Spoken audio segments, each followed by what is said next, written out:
perform at a high level, do you want to perform at a high level while feeling happier along the way and also feeling like more autonomous? Absolutely. Yeah. And it's more sustainable, like figuring Yeah. out this is so important for people, by the way, like everything that you do, all the decisions that we make from a day-to-day basis, what career we go on, what country we live in, all of these things are based around the base layer of what motivates us.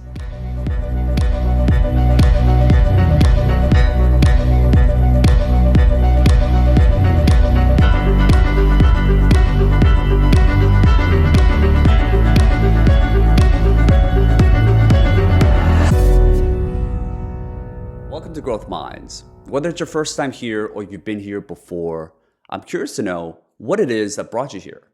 And if you can, smash that like button below. It really helps spread our message to more people. All right, on to the episode. Boom. Dr. Rick Hanson, how are you?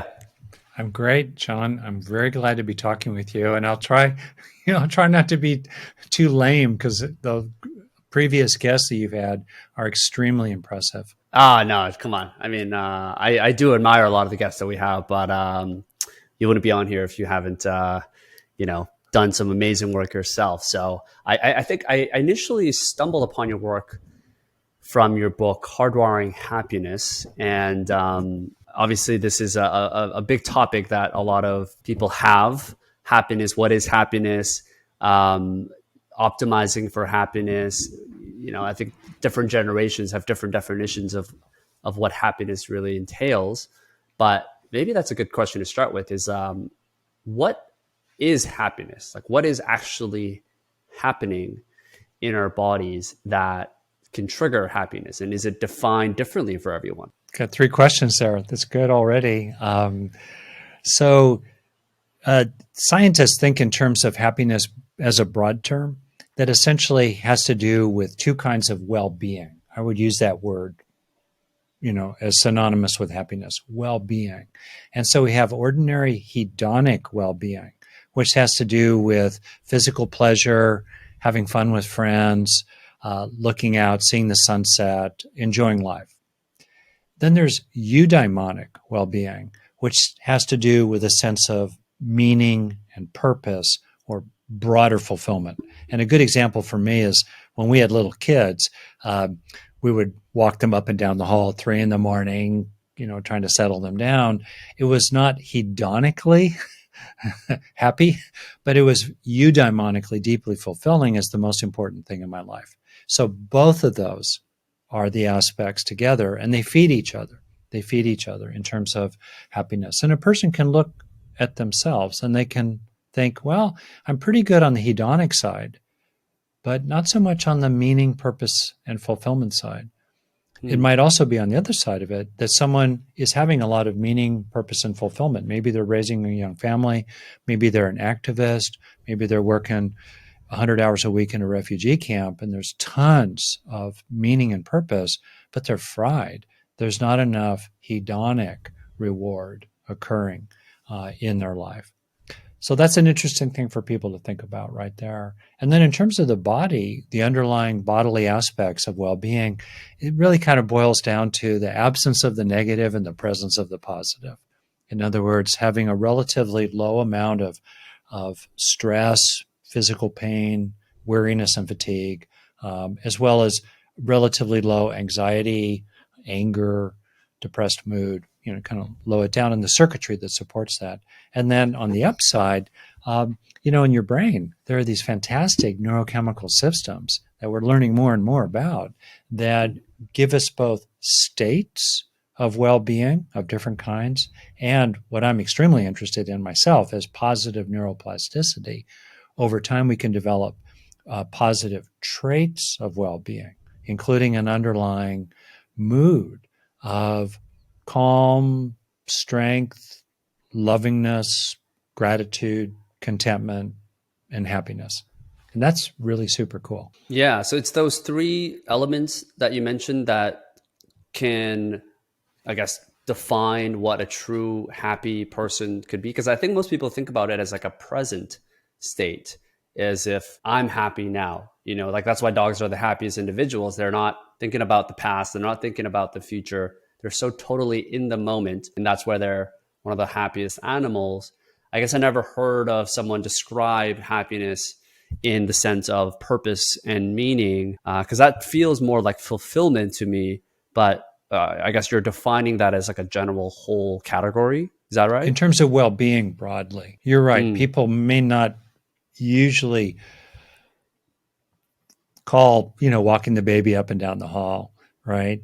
Or standing by the bedside of your aging parent in the hospital, but that's just what you got to do. But there might actually be deep down inside a feeling of quiet happiness that you get to do this, even alongside a lot of discomfort. A second really important point is this notion of mood. So, yeah, we could think about the things that promote transitory experiences of positive emotions, which people would tend to also associate with happiness. I would put that in the hedonic category mainly, including social emotions like love, kindness, camaraderie, fellow spirit, having fun together, doing something. That's certainly true. These are passing experiences. They're mm, wonderful. But they're just states. And from my own background in the contemplative traditions, you recognize the impermanence of all mental phenomena. They're always transient. For me, the really useful question is, what are we growing inside ourselves as the residues of these lived experiences that build up inner strengths of different kinds, including positive mood, an underlying, increasingly unconditional core of inside yourself that feels good, that feels open-hearted and feels good about yourself and is enjoying life basically and has a sense of optimism. These are traits, yeah. and we can use the states we're experiencing plus positive neuroplasticity to make sure that we turn those states into traits, since Mm, most states of mind wash through the brain like water through a sieve, mm. which unfortunately has a negativity bias that means that it captures negative states of mind and starts to hardwire them into our body. We have Yeah, a you brain that's mentioned like Velcro for the bad, but Teflon for the good. Yeah, right. You mentioned, I think it was in the book, that our brains have this negative bias. It's just the exactly. way the brain is designed. And Yeah. is that from a survival perspective that we've had to always look at threats and consequences of being killed, basically? Oh, yeah. To put yourself back in the Stone Age or Jurassic Park, right? There you are. And to put it kind of simply, you've got to get carrots and avoid sticks. Carrots like food, mating opportunities, sticks like predators, or aggression inside your Mm, primate band or Stone Age human band, right? The difference is if you don't get a carrot today, you'll have a chance at one tomorrow. But if you don't avoid that stick today, whack, no more carrots forever. mm, So we have a brain that, as you point out, is designed essentially to do five things automatically, routinely. Number one, scan for bad news out in the world or inside your own being. Number two, over focus on it. Number three, overreact to it. Number four, over remember it. And number five, become increasingly sensitized physically to the negative through the activity of cortisol, the stress hormone cortisol, inside your own brain. That's kept our ancestors alive. It's enabled us to be here today on the top of the food chain. But in modern life, it creates tons of unnecessary stress and suffering and conflict, which, among other unfortunate consequences, can take years off a person's lifespan. So for me, the yeah. takeaway is deal with the bad, turn to the good, take in the good. And this is kind of that alignment of when you talk about positive Yeah. neuroplasticity, which Yeah, is it's a that mouthful. Yeah. it is a mouthful, yeah. And I guess you're saying our brains have learned quickly from bad experiences because it could potentially kill us, Yeah. but we're slow to adapt to good behavior as a whole, because of what you mentioned, is like we focus a lot more on the negative biases. So Yeah. how does positive, well, I guess, what is it? What Yeah. is positive neuroplasticity? Oh, yeah. And how can we apply that in our daily lives to be happier individuals? Totally. I mean, the practical question is how to grow the good inside of all kinds: emotional intelligence, uh, interpersonal skills, uh, compassion, self-worth, gratitude, happiness, resilience, the things we would hope to develop in our kids, the things we'd hope to develop in ourselves. Even how do you grow particular strengths inside that are useful for your current situation?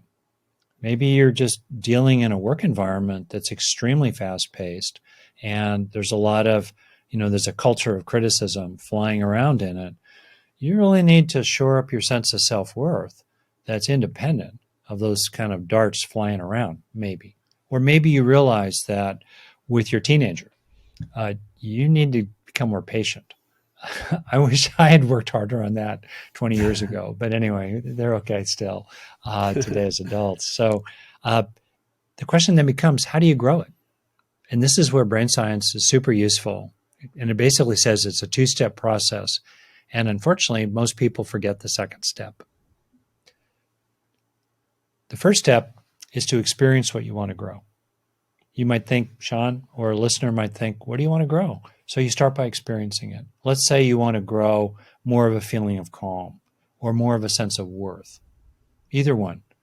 You start to experiencing it. You often because it's already happening, or maybe you deliberately cue it up. You cue up a feeling of calm, or you remind yourself of things that help you feel basically worthy, not arrogant, but worthy. All right. Now you got the song going in your inner iPod. Step 2 is to turn on the recorder and make sure that that beneficial experience leaves physical traces behind in a brain that's biased toward the negative.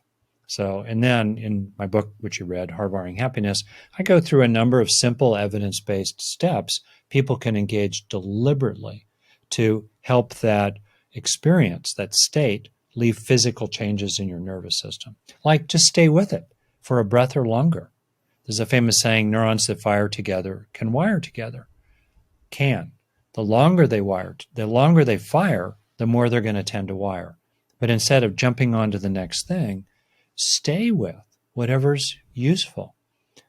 Second, feel it in your body. Try to help that idea, oh, they like me, or oh, my boss approves, or oh, I got that done, right? Or oh, it's a pretty sunset. Help that idea become a feeling in your body.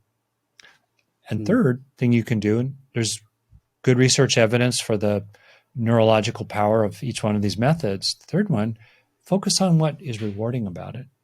What is either meaningful or enjoyable? Because as you highlight the reward value of the experience you're having at the time, it's going to create more of a neurological trace behind it. The things I'm saying require a little bit of mindfulness, but it's a little bit of mental effort, but it's sweet effort. It's sweet work.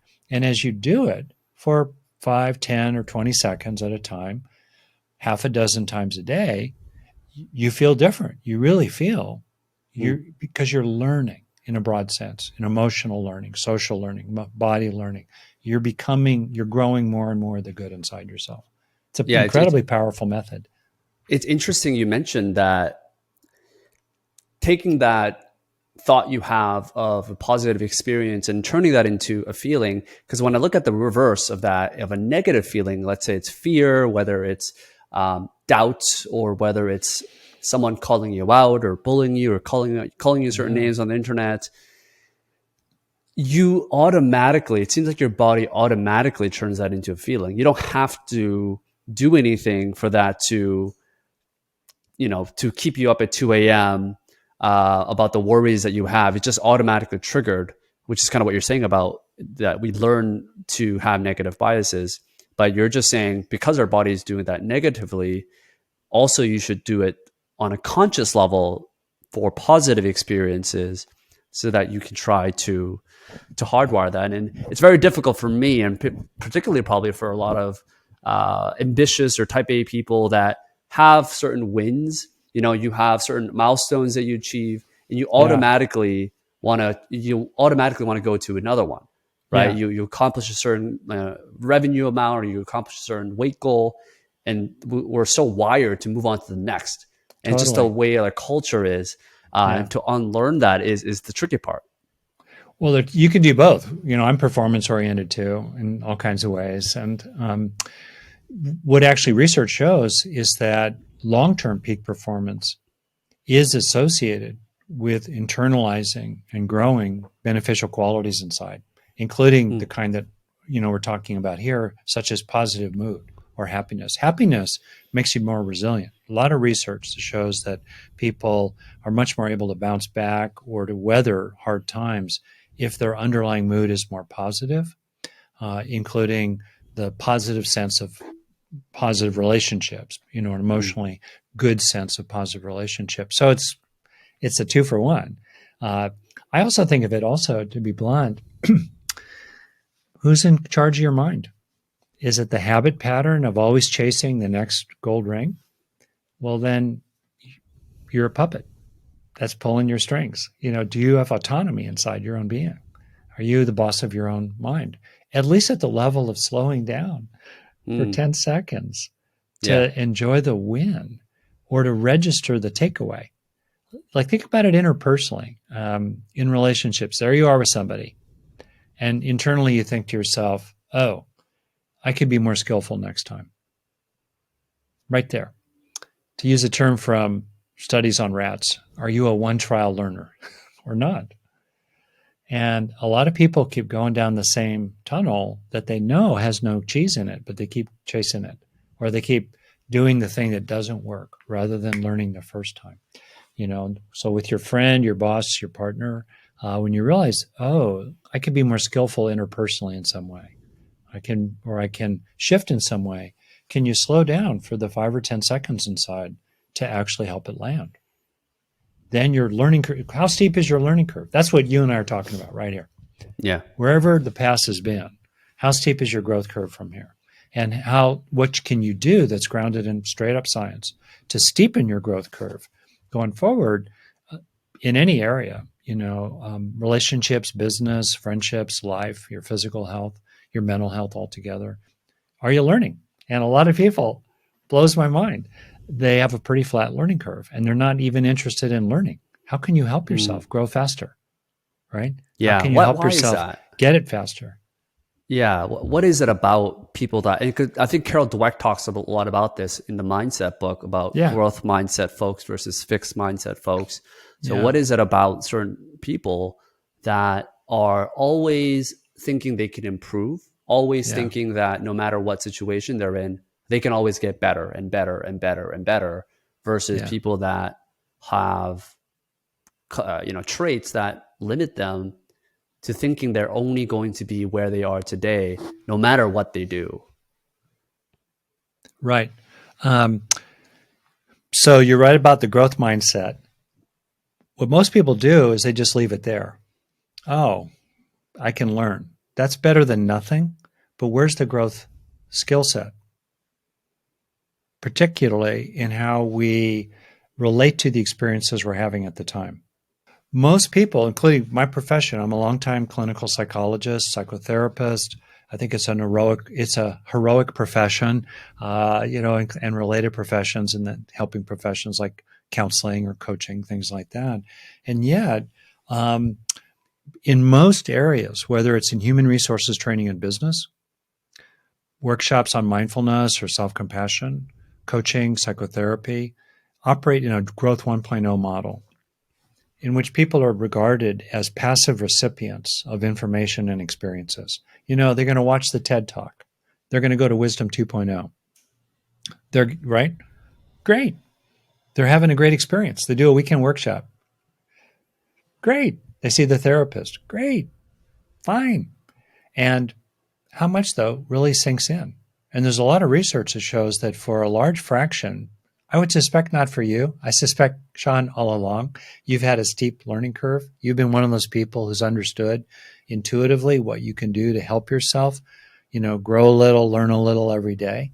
But research shows that probably half to 2/3 of the people who do some kind of intervention have little or no lasting benefit. That's the dirty little secret. And the third, roughly, and you and I probably are in that third, drag the average of the group far enough that it creates statistical significance compared to a control group. But a lot of people, not much lasting gain. So the question then becomes, why not teach people in a growth 2.0 model how to be active agents inside their own mind with the information they're hearing or the experiences they're having.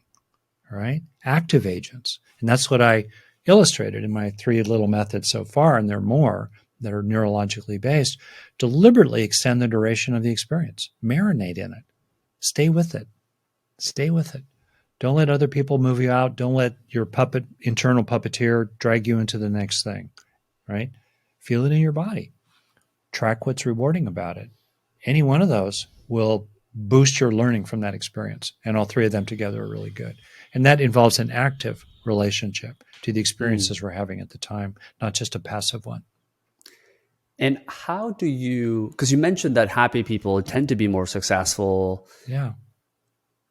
The trouble that I have is, and maybe a lot of people have, is that love-hate relationship with, I associate happiness with some level of satisfaction, and the ambition level that you could have, because the counteract of being satisfied is that you're good with where you are, which doesn't push you to be thinking so ambitiously because you're perfectly content with where you've come and what you've accomplished, that it doesn't push you to the level that you had when, let's say, you're living paycheck to paycheck. You have to figure out some way to work harder and be ambitious. And a lot of that can be attributed to somewhat of a scarcity mindset, I guess. Exactly. It's so interesting. Yep. So yeah, how do you help people break out of those limiting beliefs? Great point. I would argue I still have some of those things. Yeah. Well, you can motivate people in different kinds of ways. Fear of punishment, or fear of falling behind, FOMO, fear of missing out, right? It's a deficit model. And that works typically quite well, especially for the short term. And that's part of the negativity bias. People will, in the short haul, will put out more intense effort to avoid a punishment than to get an equal reward. People will work harder. People are more zapped by losing $100 than by the opportunity to gain $100, for example. Okay, but what about the long haul? There are a lot of costs in that deficit model of motivation, fear of punishment model of motivation, fear of falling short, being less than others model. It's stressful. It's emotionally wearing. And that drags down performance over the long haul. Also, it tends to create conflict among people in teams. So then you're suddenly not getting the most productivity you can get out of the team. If you're always looking over your shoulder about how you're going to fall behind or be judged, then it's harder to work together toward maximum output. A lot of research on that. Meanwhile, you can realize alternately that instead of being primarily organized around avoiding the bad, you can pursue the good. You can aim for what you care about. And in fact, you can feel motivated by, even lived by, positive purposes that carry you along. There's willpower fatigue. Deficit model, a punishment model, exposes us to willpower fatigue because we keep having to make willpower to avoid the pain, right? Those neural circuits start burning out. They get tired, actually, literally. Yeah. They lose metabolic supplies. On the other hand, if you're motivated positively, if you're feeling a lot of positive emotion along the way, including the zeal of predatory pursuit, the zeal of going for it. I have a lot of zeal in what I do. I'm still a positive guy. I enjoy it. I'm enthusiastic about it. It's like being motivated by enthusiasm and commitment to certain values that you care about, rather than motivated by fears of inadequacy or falling short. And I just think both the research shows and personal experience that people are going to be more successful long-term if they have high standards for themselves.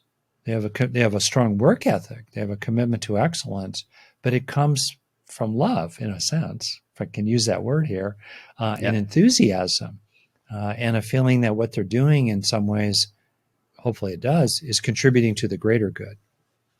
Yeah.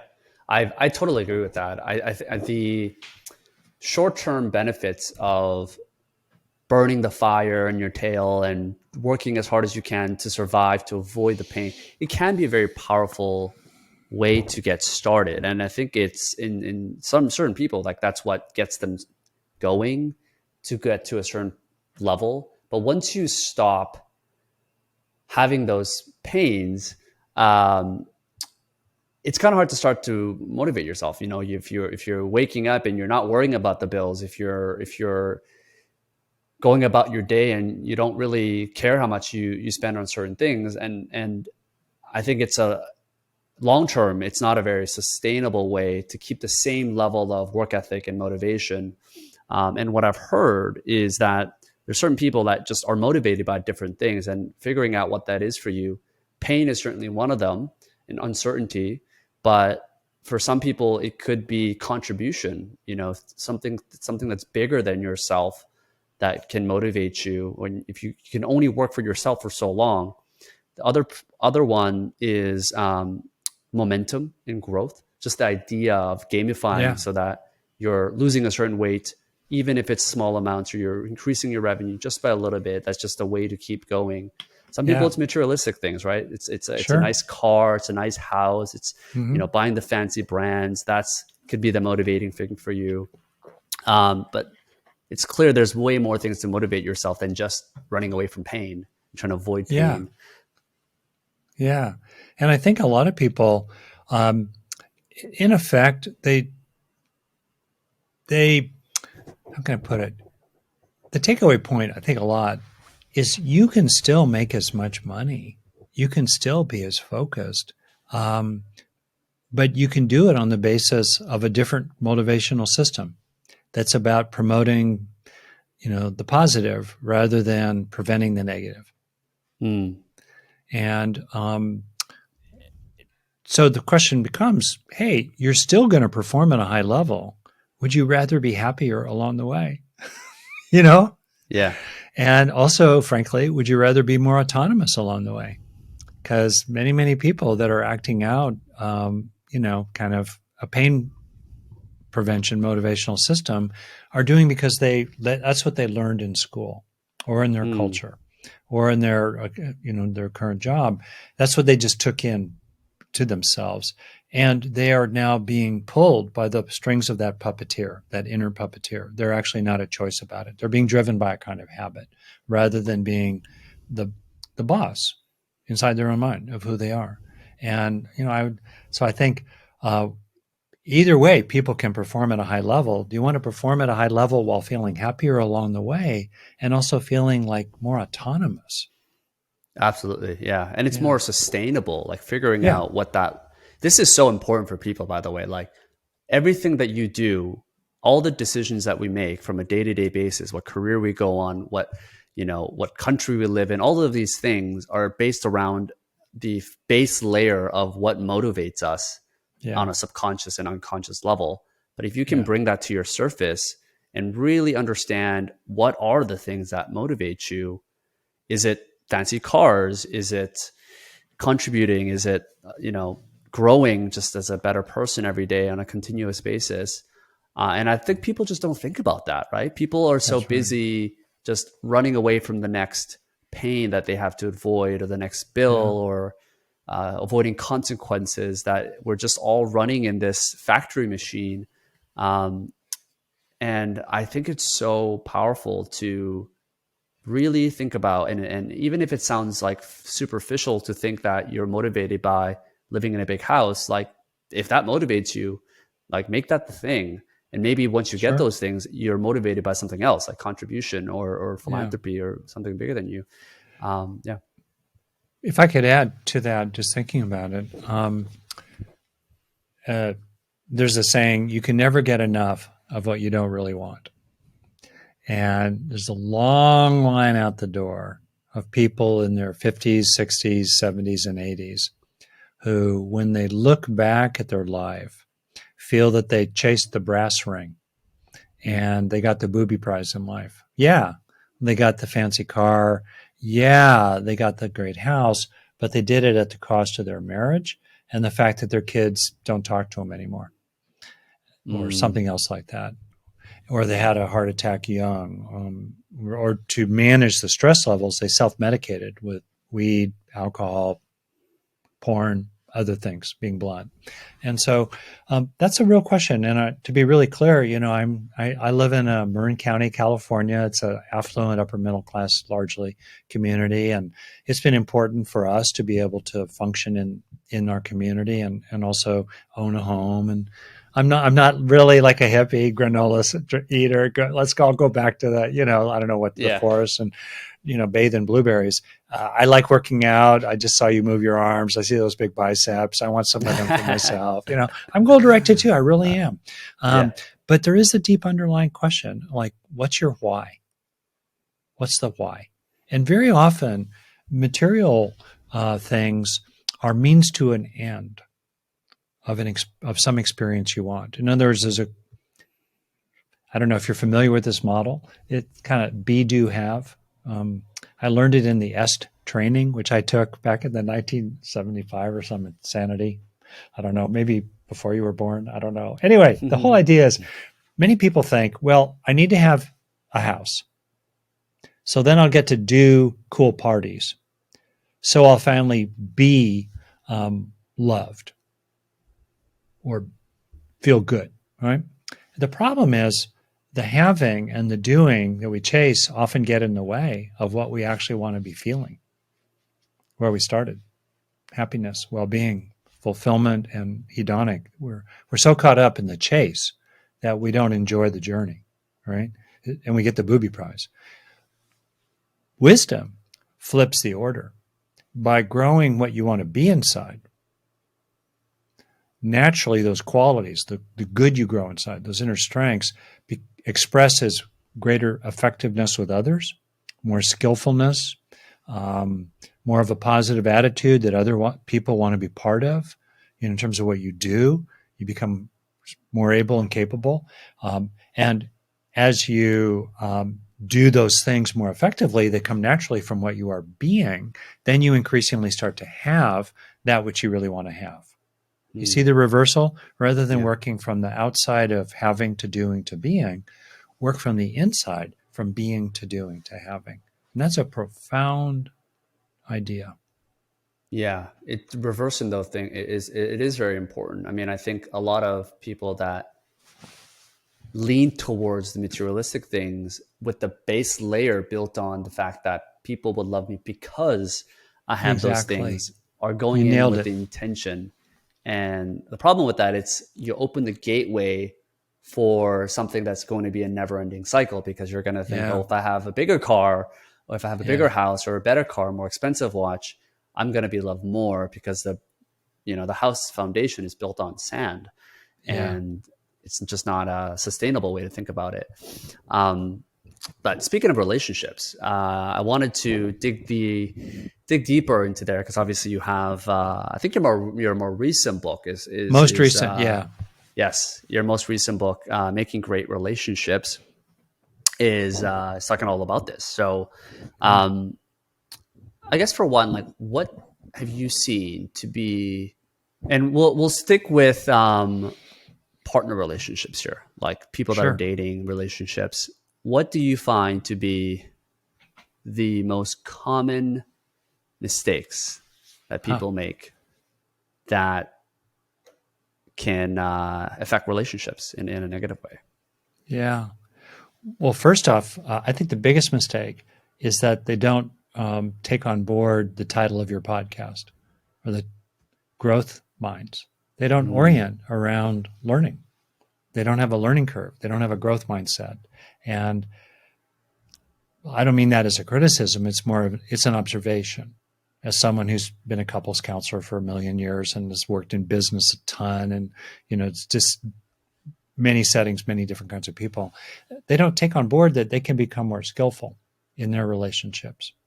They can become more competent, in effect. So right off the top, thinking about, with my partner, how can I be more competent as a partner?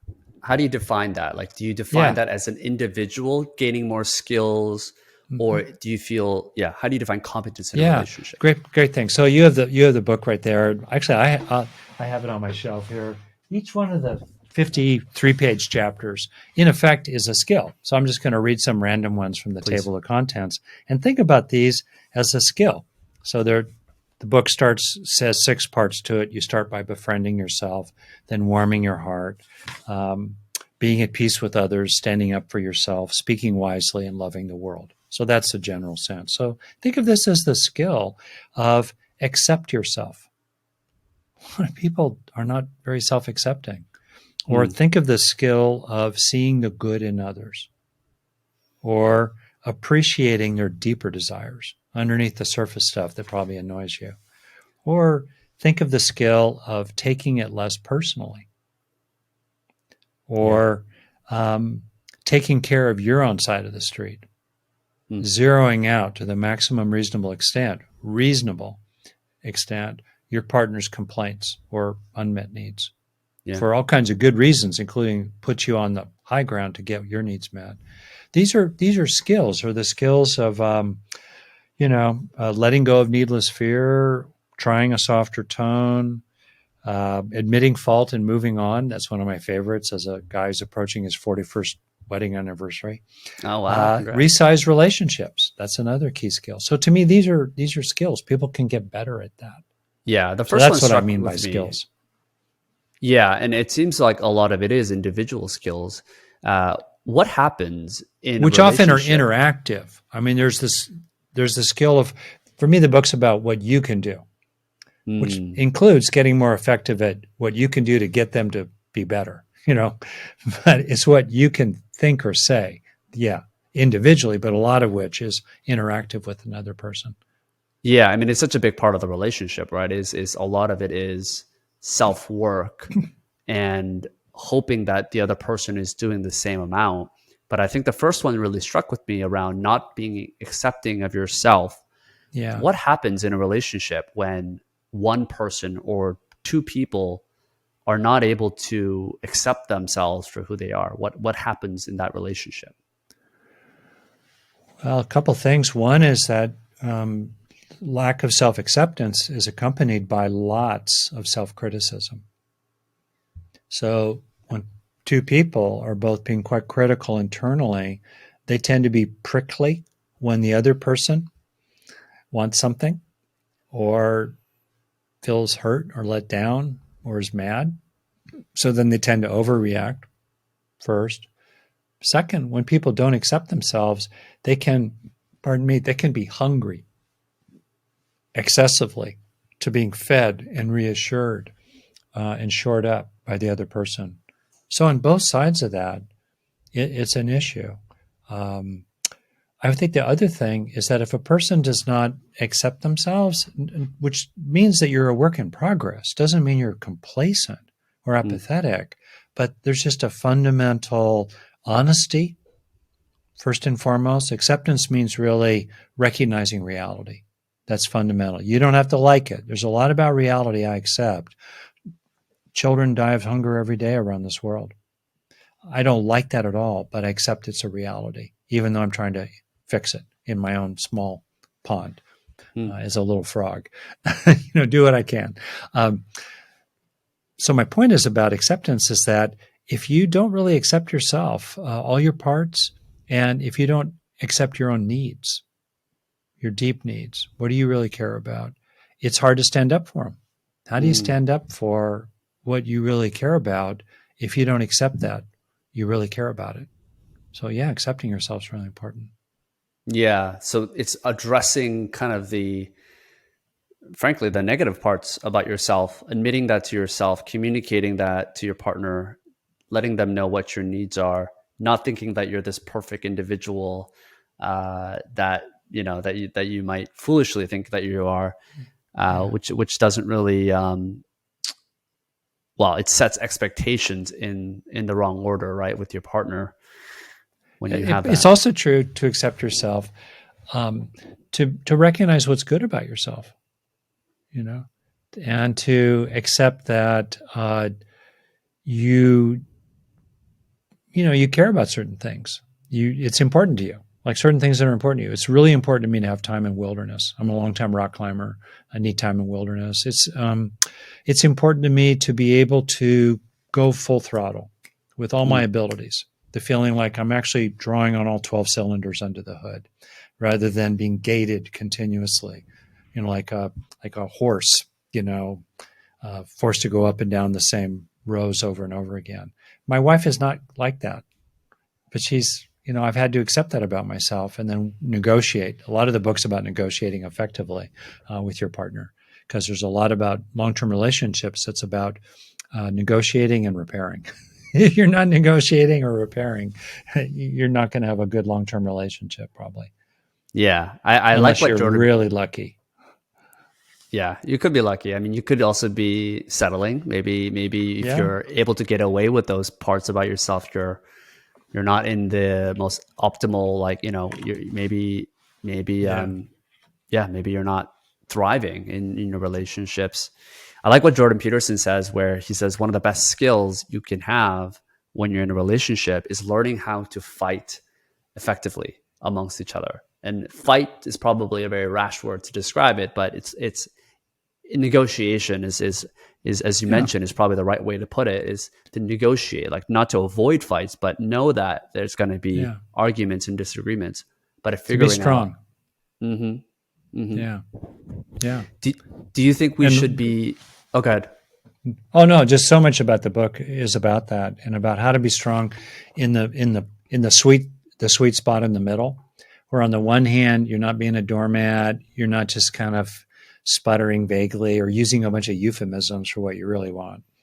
On Mm, the other hand, you're not coming in guns blazing, hot and heavy, just boom, blowing people out of the water. You're finding that middle place that combines kindness and assertiveness. That's the yeah. sweet spot. Yeah. Do you think that if people can't have those things that you mentioned in the book, like accepting yourself and the Yeah. qualities that make yourself a great partner, that we should be seeking out relationships, long-term relationships, when there is a lot of work that is still left to be done? Or do you recommend people to work on themselves to their fullest self first before they seek out a healthy relationship? I think it's. I think unless you feel like there's something really fragile inside you, um, I think you're ready. Anybody, uh, and you can do both of them at the same time, and they often feed each other. Hmm. Maybe take a little bit of time, a few weeks. Now, sometimes people are really grappling with something. They're just clinically depressed right now. They're functioning. They're going to work. But they don't feel in any shape to go out into the dating market and deal with those stresses and present themselves in a really positive way. So, okay, they're working on something internally for a while. But in general, I kind of think, uh, we acquire these skills in part by getting out on the field and playing. Yeah. Uh, you want to get good at baseball, play baseball. You want to get good at rock climbing, rock climb. If you want to get good Yeah. at relating, get into a relationship. But then be someone who, like again, I love your podcast title, growth. Be a mind of growth. Have a mind of growth. What's Yeah. your growing edge? What are you trying to learn? What's the takeaway? Not like you're being all neurotic about it, and you're trying to write a PhD dissertation about what I learned from dating that person. It's more like just internally, just an Yeah. openness to growth, and which is so confidence inspiring and happy, because then you're not screwed, you're not stuck. You can actually learn a little, grow a little every day, and so it's like you start to redefine the game into one you can win at. I'm thinking here about playing tennis. Like I was like Mm. intermediate-ish, and I would play people that I could definitely not take a set from. I could probably not even win a game. I might not even be able to win a single point with this pro player or somebody really good, but I could improve my backhand over the course of getting thoroughly drubbed by them. That became my inner game. That's the Yeah. game I'm winning at, and it's under my control to win at it. So what's the inner game actually in your own relationships that you can actually win at? You can get better, including getting better and better and better as a relational partner, Yeah. which I then mean, puts you in a better position to who are you reaching out to and what are you getting from them? Yeah, go on.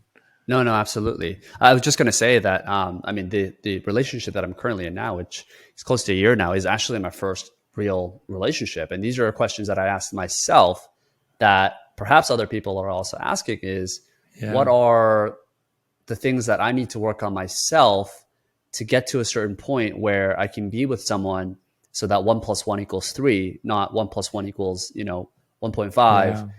And I got to a certain point where I was like, all right, like I'm self-motivated. I can commit to my own words and do it.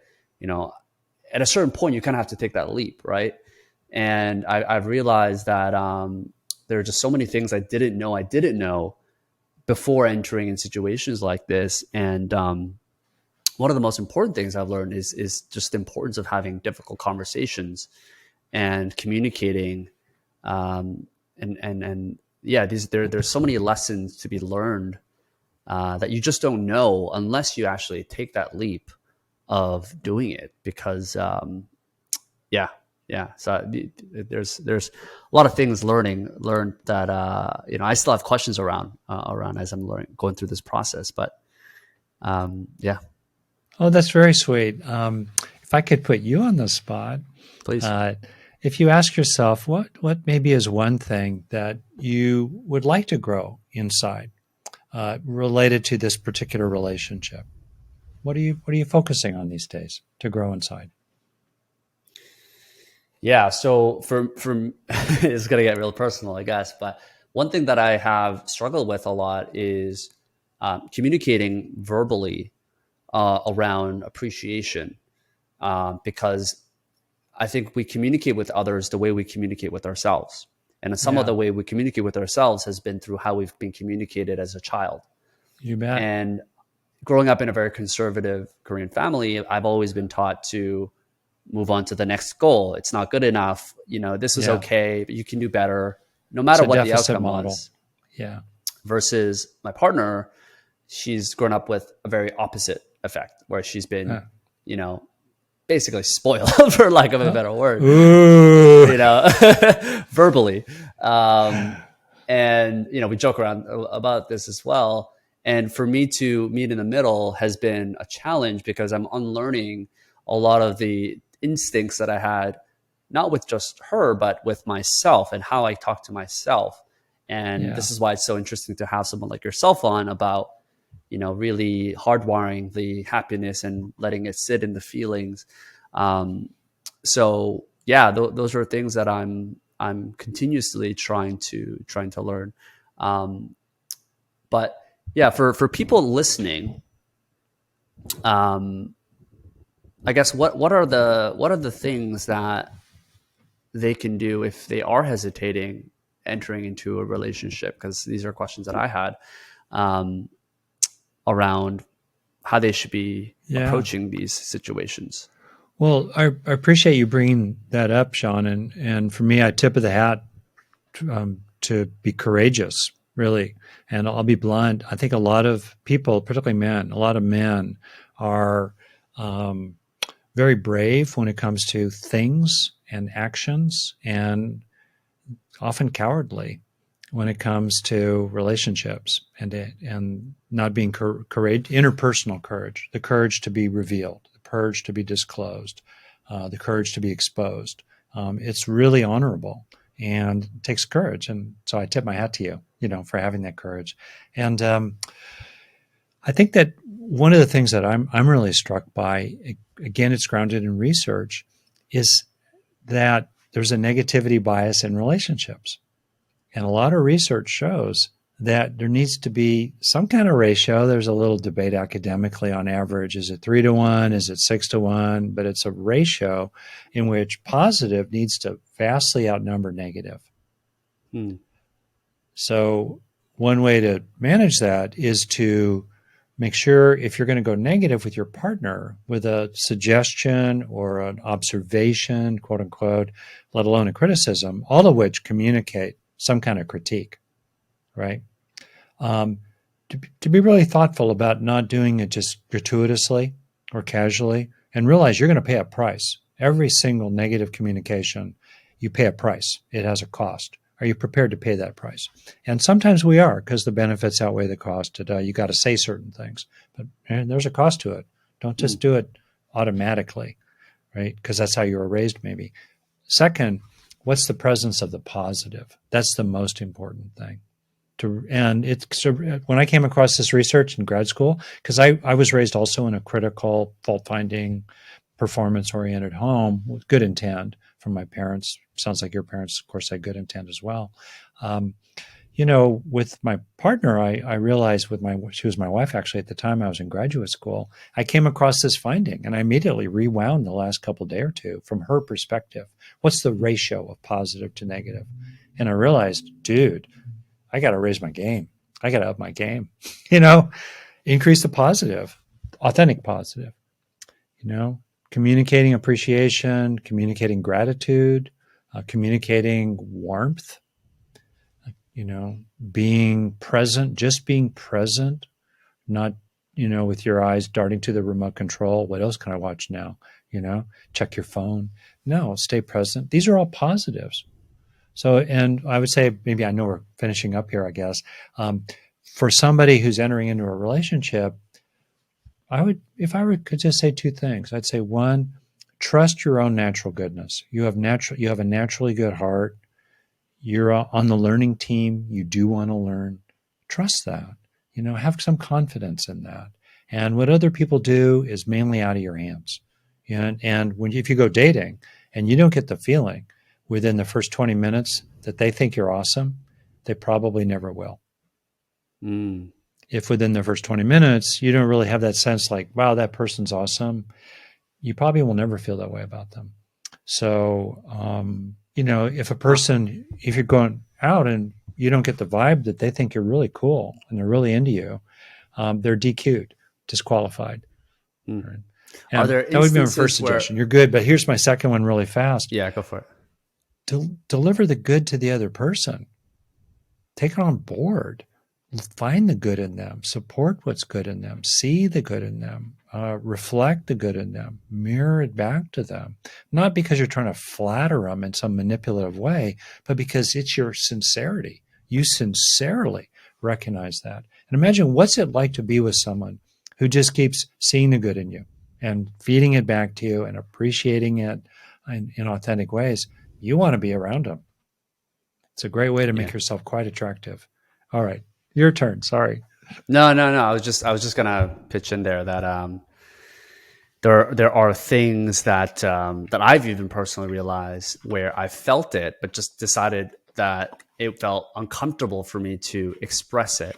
And a lot of the times it's getting out of your comfort zone when you're in these relationships, because you're hoping you have to realize that this person is a completely different individual with different life experiences, with different expectations, and they're not mind readers, right? And I think what you said is a very good takeaway for this. Well, I better wrap up if that's okay. I've got another meeting here. This has been thoroughly fun to talk with you, Sean. I can see why this podcast is so popular. I mean, it's really good. It's really a pleasure. Same as for you. I can see why your books are so popular. It's been a real honor, and hopefully we can have you back. And I think a lot of people sincerely enjoyed this conversation about relationships, about happiness, and looking forward to having you back here. Oh, excellent. You take care. All right. Thanks for tuning in, guys. Thanks so much, Dr. Hanson. Talk to you soon.